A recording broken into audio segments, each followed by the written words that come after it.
ಯಾದಗಿರಿಯಲ್ಲಿ ಕುಡಿಯುವ ನೀರಿಗೆ ಹಾಹಾಕಾರ ಶುರುವಾಗಿದೆ. ಅಲ್ಲಿನ ಜನರ ಪರಿಸ್ಥಿತಿ ಹೇಗಿದೆ ಅಂತಂದ್ರೆ ಪಕ್ಕದಲ್ಲೇ ಕೃಷ್ಣಾ ನದಿ ಹರಿತಾ ಇದ್ರು ಕೂಡ ಅವ್ರಿಗೆ ಕುಡಿಯೋದಕ್ಕೆ ನೀರು ಸಿಗ್ತಾ ಇಲ್ಲ. ಊರಿನ ಪಕ್ಕದಲ್ಲೇ ಇರೋದು ಕೃಷ್ಣಾ ನದಿ, ಆದ್ರೂ ನೀರಿಗೆ ಬರ.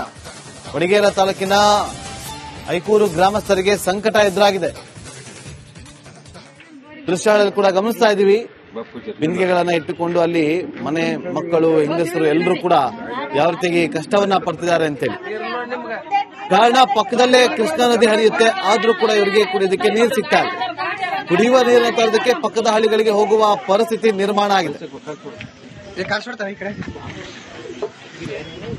ಕೃಷ್ಣಾ ನದಿ ತೀರದ ಪಕ್ಕದಲ್ಲಿರುವಂತಹ ಐಕೂರು ಗ್ರಾಮದಲ್ಲಿ ಕುಡಿಯುವ ನೀರಿಗಾಗಿ ಹಾಹಾಕಾರ ಶುರುವಾಗಿರುವಂತದ್ದು.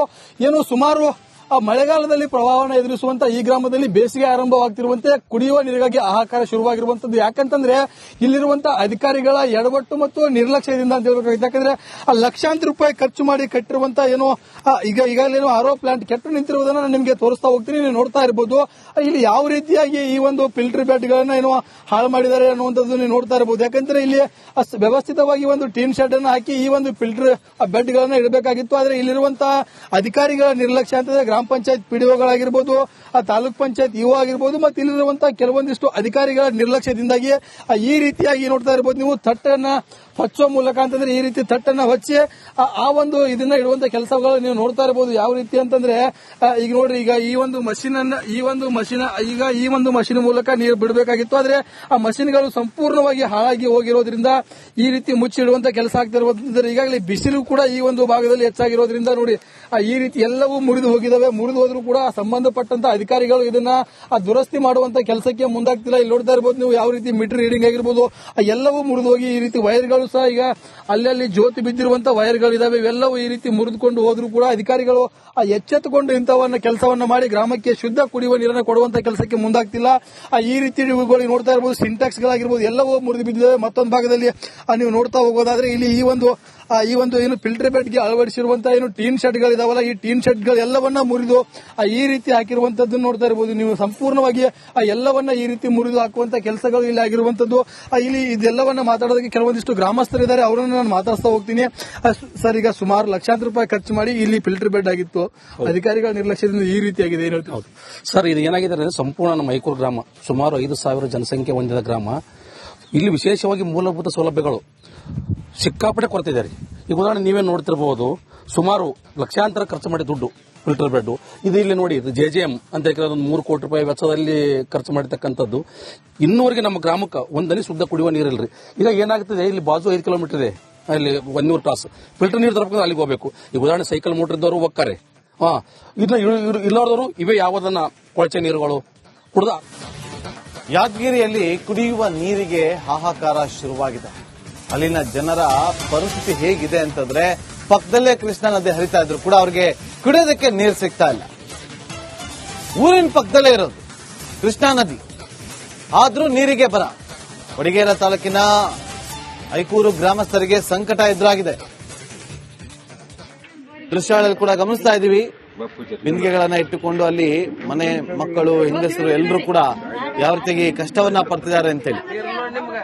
ಕಾರಣ ಪಕ್ಕದಲ್ಲೇ ಕೃಷ್ಣಾ ನದಿ ಹರಿಯುತ್ತೆ, ಆದ್ರೂ ಕೂಡ ಇವರಿಗೆ ಕುಡಿಯೋದಕ್ಕೆ ನೀರು ಸಿಗ್ತಾ ಇಲ್ಲ. ಕುಡಿಯುವ ನೀರನ್ನ ತರೋದಕ್ಕೆ ಪಕ್ಕದ ಹಳ್ಳಿಗಳಿಗೆ ಹೋಗುವ ಪರಿಸ್ಥಿತಿ ನಿರ್ಮಾಣ ಆಗಿದೆ. ಕೃಷ್ಣಾ ನದಿ ತೀರದ ಪಕ್ಕದಲ್ಲಿರುವಂತಹ ಐಕೂರು ಗ್ರಾಮದಲ್ಲಿ ಕುಡಿಯುವ ನೀರಿಗಾಗಿ ಹಾಹಾಕಾರ ಶುರುವಾಗಿರುವಂತದ್ದು.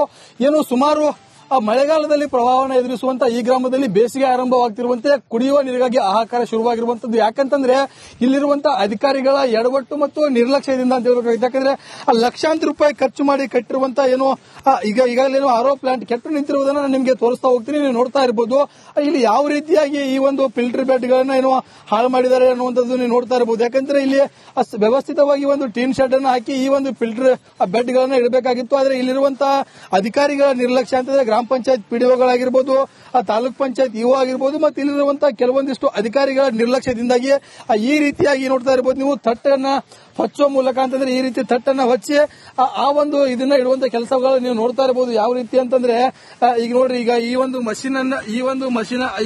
ಒಂದು ಮಷಿನ್ ಮೂಲಕ ನೀರು ಬಿಡಬೇಕಾಗಿತ್ತು. ಆದ್ರೆ ಆ ಮಷಿನ್ಗಳು ಸಂಪೂರ್ಣವಾಗಿ ಹಾಳಾಗಿ ಹೋಗಿರೋದ್ರಿಂದ ಈ ರೀತಿ ಮುಚ್ಚಿಡುವಂತ ಕೆಲಸ ಆಗ್ತಿರೋದ್ರಿಂದ ಈಗಾಗಲೇ ಬಿಸಿಲು ಕೂಡ ಈ ಒಂದು ಭಾಗದಲ್ಲಿ ಹೆಚ್ಚಾಗಿರೋದ್ರಿಂದ ನೋಡಿ ಈ ರೀತಿ ಎಲ್ಲವೂ ಮುರಿದು ಹೋಗಿದಾವೆ. ಮುರಿದು ಹೋದ್ರೂ ಕೂಡ ಸಂಬಂಧಪಟ್ಟಂತ ಅಧಿಕಾರಿಗಳು ಇದನ್ನ ದುರಸ್ತಿ ಮಾಡುವಂತ ಕೆಲಸಕ್ಕೆ ಮುಂದಾಗ್ತಿಲ್ಲ. ಇಲ್ಲಿ ನೋಡ್ತಾ ಇರಬಹುದು ನೀವು, ಯಾವ ರೀತಿ ಮೀಟರ್ ರೀಡಿಂಗ್ ಆಗಿರ್ಬೋದು ಎಲ್ಲವೂ ಮುರಿದು ಹೋಗಿ ಈ ರೀತಿ ವೈರ್ಗಳು ಸಹ ಈಗ ಅಲ್ಲಲ್ಲಿ ಜ್ಯೋತಿ ಬಿದ್ದಿರುವಂತ ವೈರ್ಗಳಿದಾವೆ. ಇವೆಲ್ಲವೂ ಈ ರೀತಿ ಮುರಿದುಕೊಂಡು ಹೋದ್ರೂ ಕೂಡ ಅಧಿಕಾರಿಗಳು ಎಚ್ಚೆತ್ತುಕೊಂಡು ಇಂಥವನ್ನ ಕೆಲಸವನ್ನ ಮಾಡಿ ಗ್ರಾಮಕ್ಕೆ ಶುದ್ಧ ಕುಡಿಯುವ ನೀರನ್ನು ಕೊಡುವಂತ ಕೆಲಸಕ್ಕೆ ಮುಂದಾಗ್ತಿಲ್ಲ.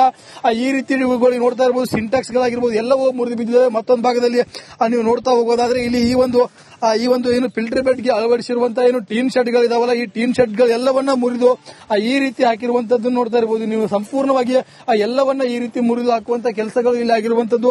ಇಲ್ಲಿ ಇದೆಲ್ಲವನ್ನ ಮಾತಾಡೋದಕ್ಕೆ ಕೆಲವೊಂದಿಷ್ಟು ಗ್ರಾಮಸ್ಥರಿದ್ದಾರೆ, ಅವರನ್ನು ನಾನು ಮಾತಾಡ್ತಾ ಹೋಗ್ತೀನಿ. ಸರ್, ಈಗ ಸುಮಾರು ಲಕ್ಷಾಂತರ ರೂಪಾಯಿ ಖರ್ಚು ಮಾಡಿ ಇಲ್ಲಿ ಫಿಲ್ಟರ್ ಬೆಡ್ ಆಗಿತ್ತು, ಅಧಿಕಾರಿಗಳ ನಿರ್ಲಕ್ಷ್ಯದಿಂದ ಈ ರೀತಿಯಾಗಿದೆ, ಏನು ಹೇಳ್ತೀವಿ? ಸರ್, ಇದು ಏನಾಗಿದೆ ಅಂದ್ರೆ ಸಂಪೂರ್ಣ ನಮ್ಮ ಮೈಕೂರು ಗ್ರಾಮ ಸುಮಾರು 5,000 ಜನಸಂಖ್ಯೆ ಹೊಂದಿದ ಗ್ರಾಮ. ಇಲ್ಲಿ ವಿಶೇಷವಾಗಿ ಮೂಲಭೂತ ಸೌಲಭ್ಯಗಳು ಸಿಕ್ಕಾಪಟ್ಟೆ ಕೊರತೆ ಇದೆ. ಈಗ ಉದಾಹರಣೆ ನೀವೇ ನೋಡ್ತಿರಬಹುದು, ಸುಮಾರು ಲಕ್ಷಾಂತರ ಖರ್ಚು ಮಾಡಿ ದುಡ್ಡು ಫಿಲ್ಟರ್ ಬೆಡ್ ಇದು. ಇಲ್ಲಿ ನೋಡಿ, JJM ಅಂತ ಒಂದು 3 ಕೋಟಿ ರೂಪಾಯಿ ವೆಚ್ಚದಲ್ಲಿ ಖರ್ಚು ಮಾಡಿರ್ತಕ್ಕಂಥದ್ದು. ಇನ್ನೂವರೆಗೆ ನಮ್ಮ ಗ್ರಾಮಕ್ಕೆ ಒಂದನಿ ಶುದ್ಧ ಕುಡಿಯುವ ನೀರಿಲ್ರಿ. ಈಗ ಏನಾಗ್ತದೆ, ಇಲ್ಲಿ ಬಾಜು 5 ಕಿಲೋಮೀಟರ್ ಇದೆ, ಅಲ್ಲಿ 100 ತಾಸು ಫಿಲ್ಟರ್ ನೀರು ತರಬೇಕು, ಅಲ್ಲಿಗೆ ಹೋಗಬೇಕು. ಈಗ ಉದಾಹರಣೆ ಸೈಕಲ್ ಮೋಟರ್ ಇದ್ದವರು ಹೋಗ್ತಾರೆ, ಇಲ್ಲಾರ್ದವರು ಇವೇ ಯಾವುದನ್ನ ಕೊಳಚೆ ನೀರುಗಳು ಕುಡ್ದ. ಯಾದಗಿರಿಯಲ್ಲಿ ಕುಡಿಯುವ ನೀರಿಗೆ ಹಾಹಾಕಾರ ಶುರುವಾಗಿದೆ. ಅಲ್ಲಿನ ಜನರ ಪರಿಸ್ಥಿತಿ ಹೇಗಿದೆ ಅಂತಂದ್ರೆ, ಪಕ್ಕದಲ್ಲೇ ಕೃಷ್ಣಾ ನದಿ ಹರಿತಾ ಇದ್ರು ಕೂಡ ಅವ್ರಿಗೆ ಕುಡಿಯೋದಕ್ಕೆ ನೀರು ಸಿಗ್ತಾ ಇಲ್ಲ. ಊರಿನ ಪಕ್ಕದಲ್ಲೇ ಇರೋದು ಕೃಷ್ಣಾ ನದಿ, ಆದ್ರೂ ನೀರಿಗೆ ಬರ. ವಡಿಗೇರ ತಾಲೂಕಿನ ಐಕೂರು ಗ್ರಾಮಸ್ಥರಿಗೆ ಸಂಕಟ ಎದುರಾಗಿದೆ. ದೃಶ್ಯಗಳಲ್ಲಿ ಕೂಡ ಗಮನಿಸ್ತಾ ಇದ್ದೀವಿ, ಬಿಂದಿಗೆಗಳನ್ನ ಇಟ್ಟುಕೊಂಡು ಅಲ್ಲಿ ಮನೆ ಮಕ್ಕಳು, ಹೆಂಗಸರು ಎಲ್ಲರೂ ಕೂಡ ಯಾವ ರೀತಿಯಾಗಿ ಕಷ್ಟವನ್ನ ಪಡ್ತಿದ್ದಾರೆ ಅಂತೇಳಿ. ಕಾರಣ ಪಕ್ಕದಲ್ಲೇ ಕೃಷ್ಣಾ ನದಿ ಹರಿಯುತ್ತೆ, ಆದ್ರೂ ಕೂಡ ಇವರಿಗೆ ಕುಡಿಯೋದಕ್ಕೆ ನೀರು ಸಿಗ್ತಾ ಇಲ್ಲ. ಕುಡಿಯುವ ನೀರನ್ನ ತರೋದಕ್ಕೆ ಪಕ್ಕದ ಹಳ್ಳಿಗಳಿಗೆ ಹೋಗುವ ಪರಿಸ್ಥಿತಿ ನಿರ್ಮಾಣ ಆಗಿದೆ. ಕೃಷ್ಣಾ ನದಿ ತೀರದ ಪಕ್ಕದಲ್ಲಿರುವಂತಹ ಐಕೂರು ಗ್ರಾಮದಲ್ಲಿ ಕುಡಿಯುವ ನೀರಿಗಾಗಿ ಹಾಹಾಕಾರ ಶುರುವಾಗಿರುವಂತದ್ದು. ಏನು ಸುಮಾರು ಮಳೆಗಾಲದಲ್ಲಿ ಪ್ರವಾಹವನ್ನು ಎದುರಿಸುವಂತಹ ಈ ಗ್ರಾಮದಲ್ಲಿ ಬೇಸಿಗೆ ಆರಂಭವಾಗ್ತಿರುವಂತೆ ಕುಡಿಯುವ ನೀರಿಗಾಗಿ ಹಾಹಾಕಾರ ಶುರುವಾಗಿರುವಂತದ್ದು. ಯಾಕಂತಂದ್ರೆ ಇಲ್ಲಿರುವಂತಹ ಅಧಿಕಾರಿಗಳ ಎಡವಟ್ಟು ಮತ್ತು ನಿರ್ಲಕ್ಷ್ಯದಿಂದ ಅಂತ ಹೇಳ್ಬೇಕಾಗುತ್ತೆ. ಯಾಕಂದ್ರೆ ಲಕ್ಷಾಂತರ ರೂಪಾಯಿ ಖರ್ಚು ಮಾಡಿ ಕಟ್ಟಿರುವಂತಹ ಏನೋ ಈಗಾಗಲೇನೋ ಆರೋ ಪ್ಲಾಂಟ್ ಕೆಟ್ಟು ನಿಂತಿರುವುದನ್ನು ನಾನು ನಿಮಗೆ ತೋರಿಸ್ತಾ ಹೋಗ್ತೀನಿ, ನೀವು ನೋಡ್ತಾ ಇರಬಹುದು. ಇಲ್ಲಿ ಯಾವ ರೀತಿಯಾಗಿ ಈ ಒಂದು ಫಿಲ್ಟರ್ ಬೆಡ್ ಗಳನ್ನ ಏನೋ ಹಾಳು ಮಾಡಿದ್ದಾರೆ ಅನ್ನುವಂಥದ್ದು ನೀವು ನೋಡ್ತಾ ಇರಬಹುದು. ಯಾಕಂದ್ರೆ ಇಲ್ಲಿ ವ್ಯವಸ್ಥಿತವಾಗಿ ಒಂದು ಟೀನ್ ಶೆಡ್ ಅನ್ನು ಹಾಕಿ ಈ ಒಂದು ಫಿಲ್ಟರ್ ಬೆಡ್ ಗಳನ್ನ ಇಡಬೇಕಾಗಿತ್ತು. ಆದ್ರೆ ಇಲ್ಲಿರುವಂತಹ ಅಧಿಕಾರಿಗಳ ನಿರ್ಲಕ್ಷ್ಯ ಅಂತಂದ್ರೆ ಗ್ರಾಮ ಪಂಚಾಯತ್ ಪಿಡಿಒಗಳಾಗಿರ್ಬೋದು, ತಾಲೂಕ್ ಪಂಚಾಯತ್ ಇಒ ಆಗಿರ್ಬೋದು, ಮತ್ತು ಇಲ್ಲಿರುವಂತಹ ಕೆಲವೊಂದಿಷ್ಟು ಅಧಿಕಾರಿಗಳ ನಿರ್ಲಕ್ಷ್ಯದಿಂದಾಗಿ ಈ ರೀತಿಯಾಗಿ ನೋಡ್ತಾ ಇರಬಹುದು ನೀವು. ತಟ್ಟನ್ನ ಹೊಚ್ಚುವ ಮೂಲಕ ಅಂತಂದ್ರೆ ಈ ರೀತಿ ತಟ್ಟನ್ನ ಹೊಚ್ಚಿ ಆ ಒಂದು ಇದನ್ನ ಇಡುವಂತ ಕೆಲಸಗಳು ನೀವು ನೋಡ್ತಾ ಇರಬಹುದು. ಯಾವ ರೀತಿ ಅಂತಂದ್ರೆ ಈಗ ನೋಡ್ರಿ, ಈಗ ಈ ಒಂದು ಮಷಿನ್ ಮೂಲಕ ನೀರು ಬಿಡಬೇಕಾಗಿತ್ತು. ಆದ್ರೆ ಆ ಮಷಿನ್ಗಳು ಸಂಪೂರ್ಣವಾಗಿ ಹಾಳಾಗಿ ಹೋಗಿರೋದ್ರಿಂದ ಈ ರೀತಿ ಮುಚ್ಚಿಡುವಂತ ಕೆಲಸ ಆಗ್ತಿರೋದ್ರಿಂದ ಈಗಾಗಲೇ ಬಿಸಿಲು ಕೂಡ ಈ ಒಂದು ಭಾಗದಲ್ಲಿ ಹೆಚ್ಚಾಗಿರೋದ್ರಿಂದ ನೋಡಿ ಈ ರೀತಿ ಎಲ್ಲವೂ ಮುರಿದು ಹೋಗಿದಾವೆ. ಮುರಿದು ಹೋದ್ರೂ ಕೂಡ ಸಂಬಂಧಪಟ್ಟಂತ ಅಧಿಕಾರಿಗಳು ಇದನ್ನ ದುರಸ್ತಿ ಮಾಡುವಂತ ಕೆಲಸಕ್ಕೆ ಮುಂದಾಗ್ತಿಲ್ಲ. ಇಲ್ಲಿ ನೋಡ್ತಾ ಇರಬಹುದು ನೀವು, ಯಾವ ರೀತಿ ಮೀಟರ್ ರೀಡಿಂಗ್ ಆಗಿರ್ಬೋದು ಎಲ್ಲವೂ ಮುರಿದು ಹೋಗಿ ಈ ರೀತಿ ವೈರ್ಗಳು ಸಹ ಈಗ ಅಲ್ಲಲ್ಲಿ ಜ್ಯೋತಿ ಬಿದ್ದಿರುವಂತ ವೈರ್ಗಳಿದಾವೆ. ಇವೆಲ್ಲವೂ ಈ ರೀತಿ ಮುರಿದುಕೊಂಡು ಹೋದ್ರೂ ಕೂಡ ಅಧಿಕಾರಿಗಳು ಎಚ್ಚೆತ್ತುಕೊಂಡು ಇಂಥವನ್ನ ಕೆಲಸವನ್ನ ಮಾಡಿ ಗ್ರಾಮಕ್ಕೆ ಶುದ್ಧ ಕುಡಿಯುವ ನೀರನ್ನು ಕೊಡುವಂತ ಕೆಲಸಕ್ಕೆ ಮುಂದಾಗ್ತಿಲ್ಲ. ಈ ರೀತಿ ನೋಡ್ತಾ ಇರಬಹುದು, ಸಿಂಟ್ಯಾಕ್ಸ್ ಗಳಾಗಿರ್ಬೋದು ಎಲ್ಲವೂ ಮುರಿದು ಬಿದ್ದಿದೆ. ಮತ್ತೊಂದು ಭಾಗದಲ್ಲಿ ನೀವು ನೋಡ್ತಾ ಹೋಗೋದಾದ್ರೆ ಇಲ್ಲಿ ಈ ಒಂದು ಏನು ಫಿಲ್ಟರ್ ಬೆಡ್ಗೆ ಅಳವಡಿಸಿರುವಂತಹ ಏನು ಟೀನ್ ಶೆಡ್ ಗಳಿದಾವಲ್ಲ, ಈ ಟೀನ್ ಶೆಡ್ ಗಳೆಲ್ಲವನ್ನ ಮುರಿದು ಈ ರೀತಿ ಹಾಕಿರುವಂತದ್ದು ನೋಡ್ತಾ ಇರಬಹುದು ನೀವು. ಸಂಪೂರ್ಣವಾಗಿ ಎಲ್ಲವನ್ನ ಈ ರೀತಿ ಮುರಿದು ಹಾಕುವಂತ ಕೆಲಸಗಳು ಇಲ್ಲಿ ಆಗಿರುವಂತದ್ದು. ಇಲ್ಲಿ ಇದೆಲ್ಲವನ್ನ ಮಾತಾಡೋದಕ್ಕೆ ಕೆಲವೊಂದಿಷ್ಟು ಗ್ರಾಮಸ್ಥರಿದ್ದಾರೆ, ಅವರನ್ನು ನಾನು ಮಾತಾಡ್ತಾ ಹೋಗ್ತೀನಿ.